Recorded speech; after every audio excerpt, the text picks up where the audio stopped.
भारत का स्थिति एवं विस्तार हम लोग जो है इस वीडियो में पढ़ने वाले हैं और इस वीडियो को ध्यानपूर्वक देखिएगा तभी आपको समझ में आएगा। बात समझे? तो चलिए हम लोग देखते हैं भारत के स्थिति एवं विस्तार को।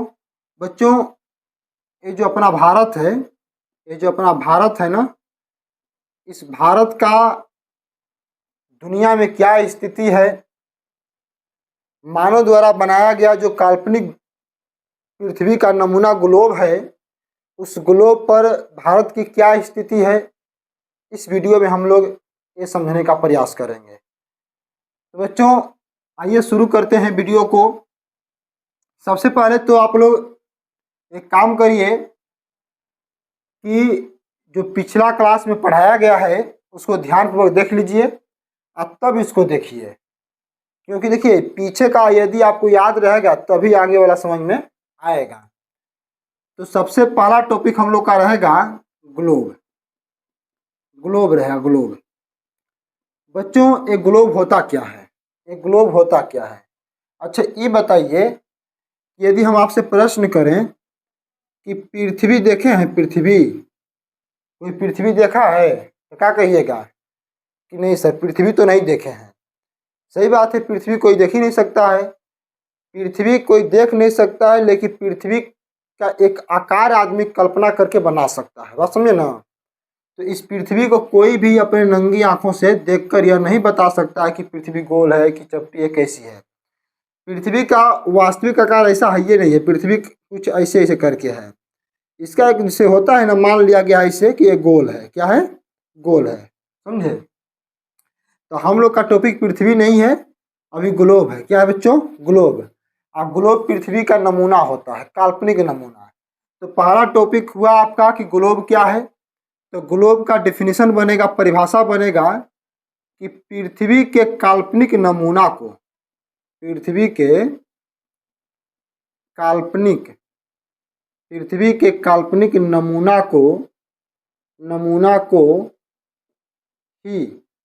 नमूना को ही क्या कहते हैं बच्चों?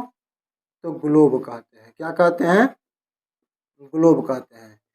और इस चैप्टर में हम लोग यही पढ़ने वाले हैं कि ग्लोब पर भारत का स्थिति कहाँ है और किस प्रकार भारत जो है ग्लोब पर दिखता है। ठीक है, तो सबसे पहले आइए हम लोग ग्लोब को समझते हैं एक चित्र के माध्यम से। बच्चों मान लो एक ग्लोब है। क्या है? ग्लोब। आप लोग देखे होंगे ग्लोब का कहीं चित्र, तो ग्लोब ऐसे होता है, ऐसे करके होता है ग्लोब कुछ। बात समझे? ऐसे ही होता है ग्लोब। ग्लोब कुछ ऐसे ही करके होता है, ऐसे करके कुछ ग्लोब होता है। ये है ग्लोब। ये क्या है बच्चों? ग्लोब। और इसी ग्लोब को बोलते हैं पृथ्वी का नमूना। पृथ्वी का नमूना होता है ग्लोब, और एक काल्पनिक नमूना होता है। मान लिया जाता है कि हमारी जो पृथ्वी है ना, हमारी जो पृथ्वी है गोल है। मान लिया गया कि हमारी पृथ्वी कैसी है? तो गोल है और दिखती ऐसी ही है। और उसको मानकर ही हम लोग जो है ग्लोब का निर्माण करते हैं। बच्चों ये जो ग्लोब होता है ना, इस ग्लोब को दो भाग में बांटने वाली 0 डिग्री की जो लाइन होती है, 0 डिग्री की जो लाइन होती है, जो ग्लोब को दो भागों में बांटती है, उसका नाम है भूमध्य रेखा, या कह सकते हैं इसको विषुवत रेखा। क्या कह सकते हैं? तब विषुवत रेखा। देखिए ग्लोब पर 0 डिग्री लाइन को भूमध्य रेखा कह सकते हैं या विषुवत रेखा कह सकते हैं। बात समझे? बच्चों ये जो विषुवत रेखा है, विषुवत रेखा जो है इसके ऊपर वाला भाग, यानी 0 डिग्री से ऊपर वाला भाग, जो ये ऊपर वाला भाग है ना, ऐसे करके जो ऊपर वाला भाग है, विषुवत रेखा से जो ऊपर वाला भाग है, इस भाग को हम बोलते हैं उत्तरी गोलार्ध। क्या बोलते हैं? उत्तरी गोलार्ध। समझे? क्या कहते हैं? उत्तरी गोलार्ध। और 0 डिग्री से नीचे वाले जो भाग को, जो विषुवत रेखा के नीचे वाला भाग है, जो इस ग्लोब को दो भाग में बांट रहा है, तो नीचे वाला भाग जो है इसको हम लोग बोलते हैं दक्षिणी गोलार्ध। क्या बोलते हैं? तो दक्षिणी गोलार्ध कहते हैं। बात समझे? अगर आपसे परिभाषा पूछे कि विषुवत रेखा क्या है, विषुवत रेखा क्या है, भूमध्य रेखा क्या है, तो कहना कि पृथ्वी को दो बराबर भागों में बांटने वाली काल्पनिक रेखा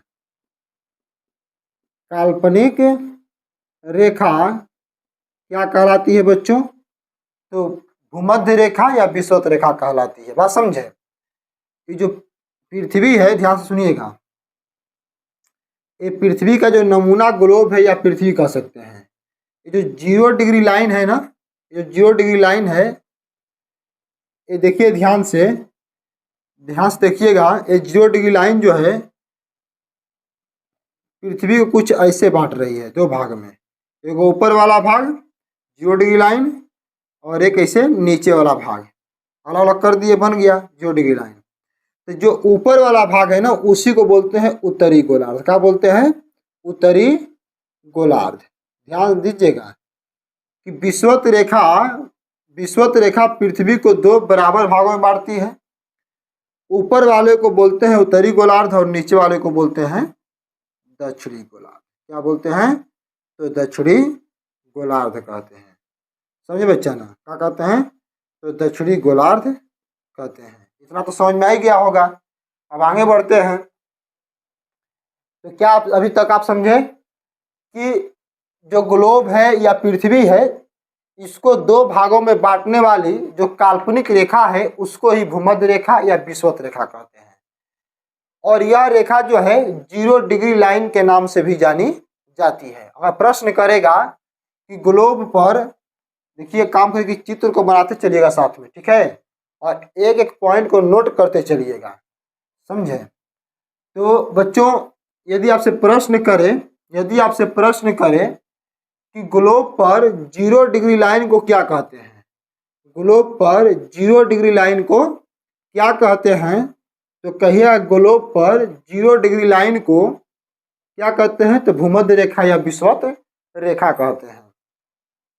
तो अभी आप क्या समझे कि एक ग्लोब है, एक ऐसे ग्लोब है, और इस ग्लोब पर जो 0 डिग्री की लाइन है, जो 0 डिग्री की लाइन है बच्चों, इसको क्या बोलते हैं? तो इसको बोलते हैं विषुवत रेखा। क्या बोलते हैं? विषुवत रेखा। या इसी को कहते हैं क्या? तो भूमध्य रेखा। क्या कहते हैं? भूमध्य रेखा इसी को बोलते हैं। बात समझे? इसी को भूमध्य रेखा बोलते हैं। बच्चों ये पृथ्वी का नमूना, काल्पनिक नमूना जो ग्लोब है, इसके उत्तर में देखिए ऊपर वाला भाग क्या है? उत्तर है। यहाँ पे देखिए, यहाँ पे ध्रुव है, यहाँ पे ध्रुव है, और यह जो ध्रुव है कौन ध्रुव है? तो उत्तरी ध्रुव है। उत्तरी ध्रुव जिसको N से सूचित करते हैं, नॉर्थ पोल। और नीचे जो है बच्चा, नीचे जो है, नीचे भी ध्रुव है। और सवाल यही कौन सा ध्रुव है? तो इसको बोलते हैं दक्षिणी ध्रुव। क्या बोलते हैं बच्चों? दक्षिणी ध्रुव। इसको इसको ना एस से सूचित करते हैं, साउथ पोल ना। ऊपर है नॉर्थ पोल, नीचे है साउथ पोल। याद करिएगा कि ऊपर वाले को बोलते हैं उत्तरी ध्रुव और नीचे वाले को बोलते हैं दक्षिणी ध्रुव। ठीक है बच्चों, 0 डिग्री लाइन को विषुवत रेखा या भूमध्य रेखा बोलते हैं। भूमध्य रेखा से 23.5 डिग्री के अंश पर, 23.5 डिग्री पर जो काल्पनिक रेखा होती है, देखिए 0 के बाद 1 डिग्री, 2 डिग्री, 3 डिग्री, 4 डिग्री करके मतलब 23.5 डिग्री पर, 23.5 डिग्री पर, 23.5 डिग्री इसको बोलते हैं। देखिए 23 डिग्री का अंश, 23 डिग्री बोलेंगे। ऐसे 30 लिखे हैं, ऊपर अगर ऐसे कोमा जैसा दिए हैं ना, तो याद रखिएगा कि जो कोमा टाइप के दिए हैं तो इसको मिनट बोलते हैं, यानी 23 डिग्री 30 मिनट। तो विषुवत रेखा के उत्तर में ग्लोब पर या पृथ्वी पर 23.5 डिग्री के अंश पर जो रेखा खींची गई है, उसको बोलते हैं कर्क रेखा। क्या बोलते हैं बच्चों? कर्क रेखा बोलते हैं। एक चीज और याद रखिएगा, नोट कर लीजिएगा एक चीज और कि जितनी भी रेखाएं होती हैं, जितनी भी रेखाएं ग्लोब पर खींची गई हैं, वे सभी बच्चों काल्पनिक होती हैं। क्या होती हैं? काल्पनिक रेखा होती हैं। याद रखिएगा कि ग्लोब पर जितनी भी रेखाएं खींची गई हैं, वे सभी रेखाएं क्या होती हैं? तो काल्पनिक होती हैं। क्या होती हैं? काल्पनिक होती हैं। चलिए ध्यान दीजिएगा। तो अभी हमने बताया कि विषुवत रेखा के उत्तर में ऊपर 23.5 डिग्री के अंश पर जो रेखा खींची गई है उसको कर्क रेखा कहते हैं। अब विषुवत रेखा के दक्षिण में यानी दक्षिणी गोलार्ध में, किस गोलार्ध में? दक्षिणी गोलार्ध में। कर्क रेखा किस गोलार्ध में है? तो अभी हम बताएं ना आपको कि ऐसे ऊपरा वाला जो रहेगा, ऊपरा वाला, इसको बोलते हैं उत्तरी गोलार्ध। क्या बोलते हैं? तो उत्तरी गोलार्ध। विषुवत रेखा को दो भाग मारता है तो वो निचवा बनता है, इसको बोलते हैं दक्षिणी गोलार्ध। क्या बोलते हैं? तो दक्षिणी गोलार्ध। अब बताइए, कर्क रेखा 0 डिग्री लाइन है, तो 0 डिग्री लाइन क्या करता है? ग्लोब को दो भाग में बांट दिया, बराबर भाग में बांट दिया। एगो बना उत्तरी गोलार्ध, एगो बना दक्षिणी गोलार्ध। तो अब ध्यान दीजिएगा कि जो उत्तरी गोलार्ध है, इसी उत्तरी गोलार्ध में यानी विषुवत रेखा से ऊपर 23.5 डिग्री पर कर्क रेखा खींची जाती है, जो काल्पनिक रेखा है। और विषुवत रेखा के दक्षिण में यानी दक्षिणी गोलार्ध में 23.5 डिग्री पर जो रेखा खींची गई है उसको कहते हैं मकर रेखा। क्या बोलते हैं बच्चों? मकर रेखा। एक और रेखा जो यहाँ पे ऐसे होती है, एक रेखा ऐसे होती है, ठीक है, जो 66.5 डिग्री पर होती है, समझे? इसको बोलते हैं आर्कटिक वृत्त। क्या बोलते हैं? आर्कटिक वृत्त। और जो यहाँ पे है बच्चों, जो यहाँ पे है 66.5 डिग्री पर, इसको बोलते हैं बच्चा लोग ध्यान दीजिएगा, ऊपर वाले को बोलते हैं आर्कटिक और नीचे वाले को बोलते हैं अंटार्कटिक। ऊपर वाला आर्कटिक हो गया, ये हो गया अंटार्कटिक वृत्त। समझे? याद करके रखिएगा कि 0 डिग्री लाइन को विषुवत रेखा कहते हैं। क्या कहते हैं? 0 डिग्री लाइन को विषुवत रेखा कहते हैं। लिख लीजिएगा, नोट्स में बना लीजिएगा कि 0 डिग्री लाइन को विषुवत रेखा कहते हैं जो पृथ्वी को दो बराबर भागों में बांटती है, जिसका ऊपरी भाग उत्तरी गोलार्ध तथा निचली भाग क्या कहलाता है? तो दक्षिणी गोलार्ध कहलाता है। बच्चों फिर बोलिएगा, यदि आपसे कर्क रेखा पूछे कर्क रेखा क्या है, तो कहिएगा कि कर्क रेखा एक काल्पनिक रेखा है जो उत्तरी गोलार्ध में 23.5 डिग्री अंश पर खींचा जाता है। बस समझे?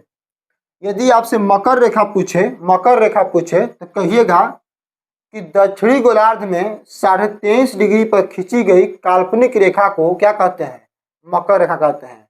जो हम बोल रहे हैं ना बच्चा, उसको लिखिए, डेफिनेशन को लिखिए कि उत्तरी गोलार्ध में 23.5 डिग्री अंश पर खींची गई काल्पनिक रेखा को कर्क रेखा कहते हैं, तो वहीं दक्षिणी गोलार्ध में 23.5 डिग्री अंश पर खींची गई रेखा को क्या कहते हैं?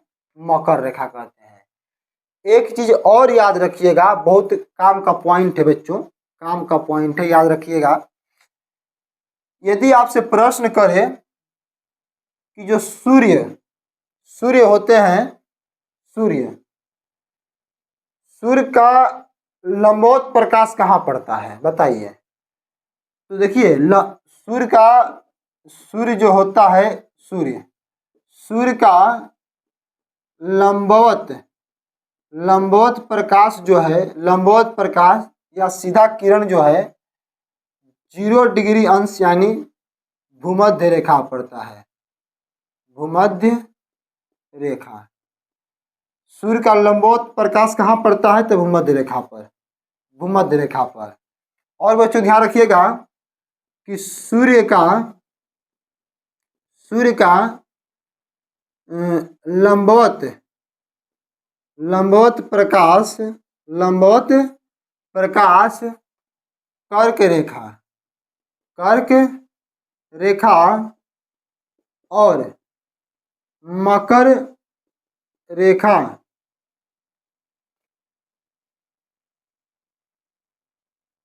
पर या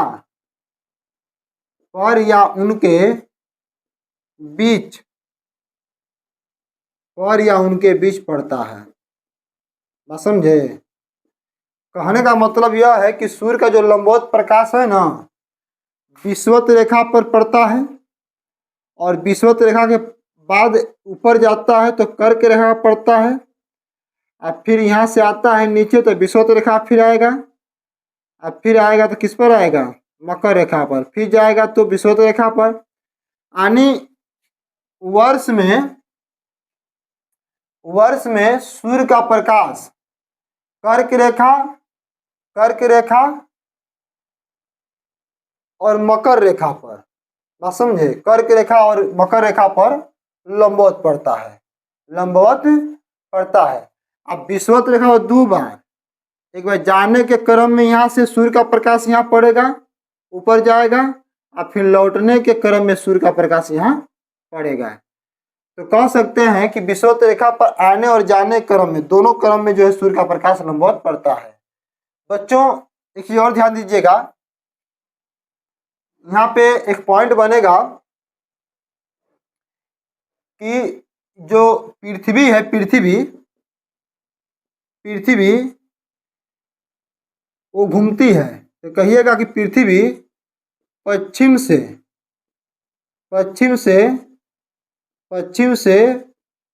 पूरब की ओर, पश्चिम से पूरब की ओर घूमती है। ये कुछ महत्वपूर्ण टॉपिक है, लिख लीजिएगा। पृथ्वी से घूमती है ना, तो आपको लगता होगा कि पूरब से पश्चिम घूमती है, तो नहीं, देखने में लगता है। पृथ्वी वास्तव में देखा जाए तो पश्चिम से पूरब की ओर घूमती है। पृथ्वी पश्चिम से पूरब की ओर घूमती है। क्या समझे बच्चों? हम लोग का टॉपिक क्या है? तो स्थिति एवं विस्तार। एक ये और नोट कर लीजिएगा कि जो ध्रुव होता है, ध्रुव बच्चा ना, ये जो दक्षिणी ध्रुव है और ऊपर जो है उत्तरी ध्रुव है। इन ध्रुवों पर बच्चों देखिए एक चीज समझिएगा कि पृथ्वी जो है ना, पृथ्वी, एक पॉइंट और समझिएगा, पृथ्वी अपने अक्ष पर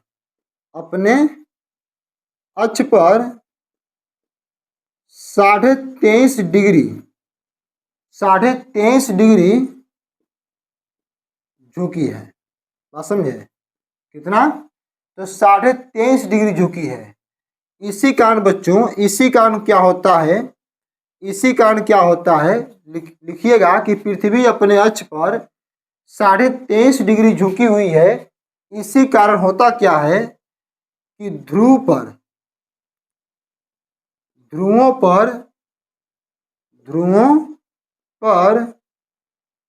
6 मंथ यानी 6 महीना दिन और 6 महीना का होता है बच्चों, तो रात होता है।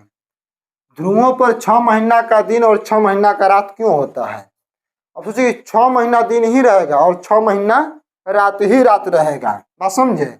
तो इसका कारण क्या है कि पृथ्वी अपने अक्ष पर कितना झुकी हुई है? तो 23.5 डिग्री झुकी हुई है, जिसके कारण ध्रुवों पर 6 मंथ दिन और 6 मंथ रात होता है। बात समझे? एक ही और समझिएगा बच्चों, ये पहले इसको नोट कर लीजिए, उसके बाद इसको हम साफ करके आगे बढ़ रहे हैं। एक पॉइंट और समझिएगा, इसको नोट कर लीजिए। या स्क्रीनशॉट ले लीजिए। और एक पॉइंट और समझिएगा ध्यान से, बहुत मोस्ट इम्पोर्टेंट पॉइंट है बच्चों, बहुत अच्छा पॉइंट है, समझे? पॉइंट तो बहुत अच्छा है। अब ध्यानपूर्वक आपको देखना है, समझना है, समझने का प्रयास करना है, याद भी करना है, मनन भी करना है, चिंतन भी करना है। देखिए ध्यान से, हम बताने वाले क्या हैं बच्चों। उत्तरी गोलार्ध में ध्यान से देखिएगा, ये उत्तरी गोलार्ध हो गया, और यहाँ पे पॉइंट को समझने का प्रयास करिएगा। ये हो गया आपका दक्षिणी गोलार्ध। बच्चों यहाँ पे उत्तरी गोलार्ध में 66.5 डिग्री देखिए ध्यान से, और दक्षिणी गोलार्ध में 66.5 डिग्री देखिए ध्यान से। यानी उत्तरी गोलार्ध में जो 66.5 डिग्री का वृत्त बन रहा है इसे, इसको बोलते हैं आर्कटिक वृत्त। क्या बोलते हैं? आर्कटिक वृत्त बोलते हैं। तो वहीं दक्षिणी गोलार्ध में 66.5 डिग्री का जो वृत्त बनता है उसको बोलते हैं अंटार्कटिक वृत्त। क्या बोलते हैं बच्चों? तो अंटार्कटिक वृत्त बोलते हैं। बात समझे बच्चों? यहाँ पे याद करिएगा कि आर्कटिक और अंटार्कटिक यहाँ नाम भी लिख दे रहे हैं। आर्कटिक, बात समझे? आर्कटिक वृत्त, और यहाँ पे लिख दे रहे हैं अंटार्कटिक वृत्त। आर्कटिक वृत्त और अंटार्कटिक वृत्त जो होते हैं बच्चों, इनके बीच में जितने भी क्षेत्र आएंगे वहाँ प्रत्येक दिन जो है, इनके बीच में जितने भी क्षेत्र आएंगे यहाँ पे रोज मतलब रुकिए, प्रत्येक दिन गिर रहे हैं यहाँ पर, प्रत्येक दिन क्या होता है? तो प्रत्येक दिन सूर्योदय, प्रत्येक दिन सूर्योदय होता है, और प्रत्येक दिन सूर्यास्त होता है, सूर्यास्त ना। मतलब कि प्रत्येक दिन यहाँ पे जो है आर्कटिक और अंटार्कटिक के बीच में, मतलब कि यहाँ से लेके यहाँ तक एकरे बीच के क्षेत्र में ना, एकरे बीच के क्षेत्र में बच्चा, इस क्षेत्र में रोज क्या होता है? दिन और रात होता है। रोज क्या होता है? दिन और रात होता है। मतलब कि डेली जो है सूर्योदय होता है, सूर्य अस्त होता है, डेली सूर्य उदय होता है, सूर्य अस्त होता है। इसके बीच में तो आर्कटिक वृत्त और अंटार्कटिक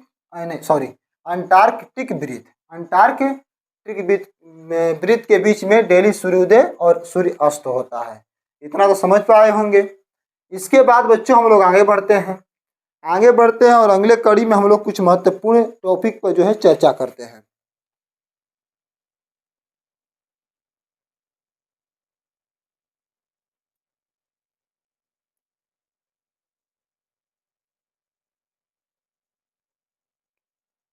तो चलिए बच्चों, आशा करते हैं कि समझ पा रहे होंगे और नोट्स बनाते रहिएगा साथ में। चलिए और समझिए ध्यान से, एक चीज और समझिएगा कि कर्क रेखा और मकर रेखा पर वर्ष में, ये जो कर्क रेखा है ना, जो कर्क रेखा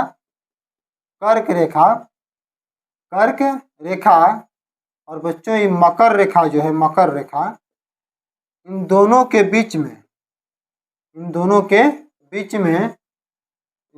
कहाँ है? तो बीच में वर्ष में, यानी एक वर्ष में दो बार सूर्य की किरणें लंबवत पड़ती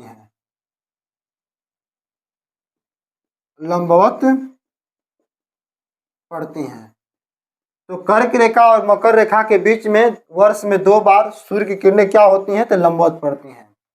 याद रखिएगा बच्चों एक चीज और, कि जहां सूर्य की किरणें, जहां सूर्य की किरणें लंबवत पड़ती हैं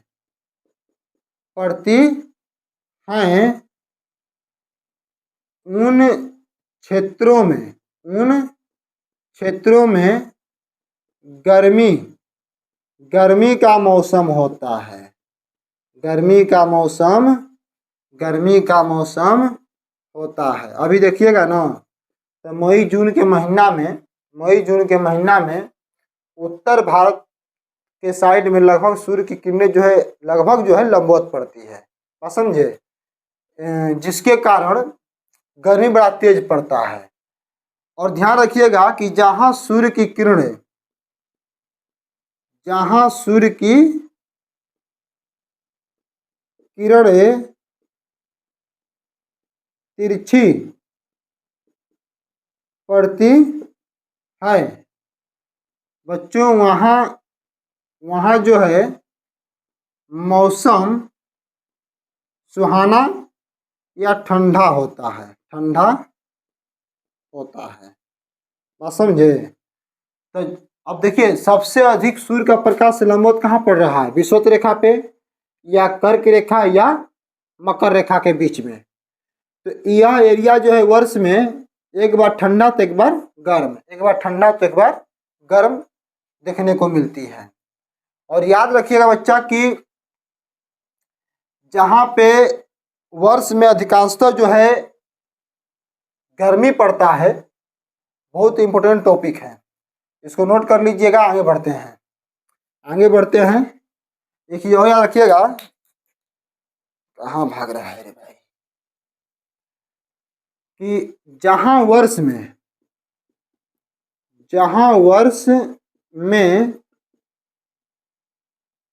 अधिक गर्मी पड़ती है, ध्यान से सुनिएगा कि जहाँ वर्ष में अधिक गर्मी पड़ती है वहाँ के अगर लोगों की बात करें तो थोड़ा क्या होते हैं, काला होते हैं। कैसा होते हैं, काला। लोग कैसे होते हैं, काला होते हैं।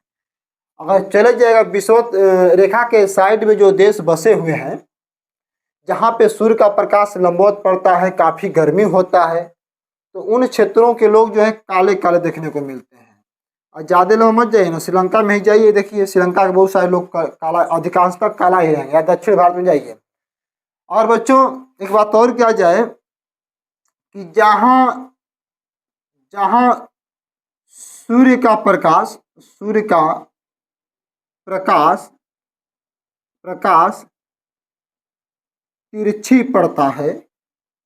तिरछी पड़ता है, वहाँ के अगर लोगों की बात करें, जैसे जापान हो गया, रूस हो गया, समझे, रूस हो गया, चाइना हो गया, भूटान हो गया, नेपाल हो गया, सूर्य का प्रकाश यहाँ पे तिरछी पड़ता है।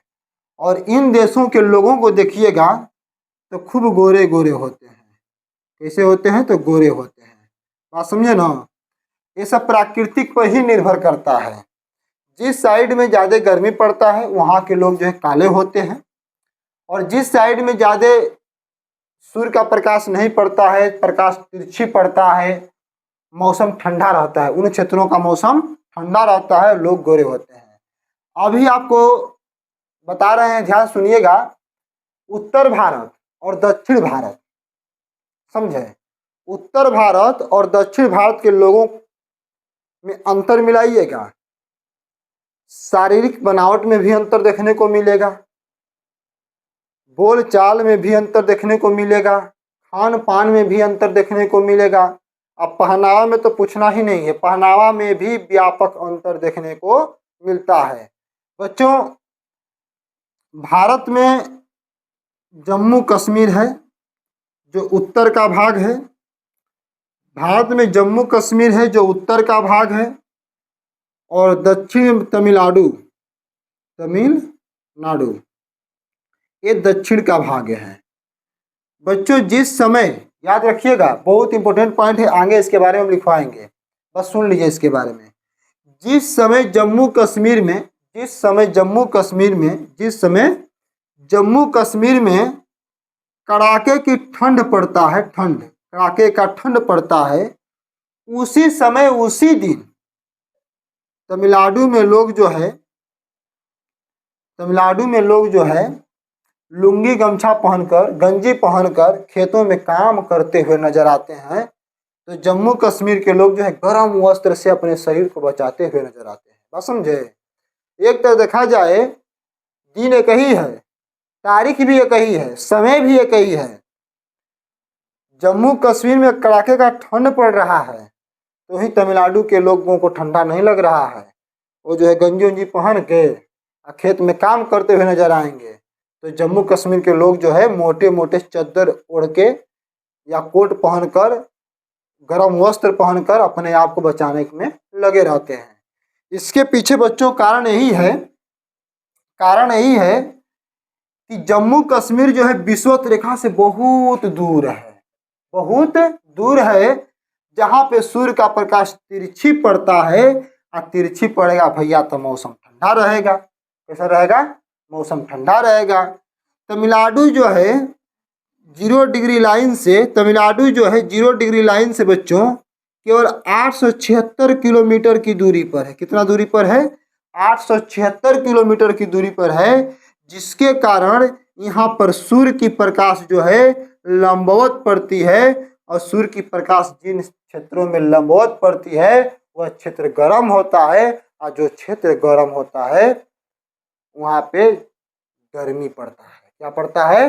गर्मी पड़ता है।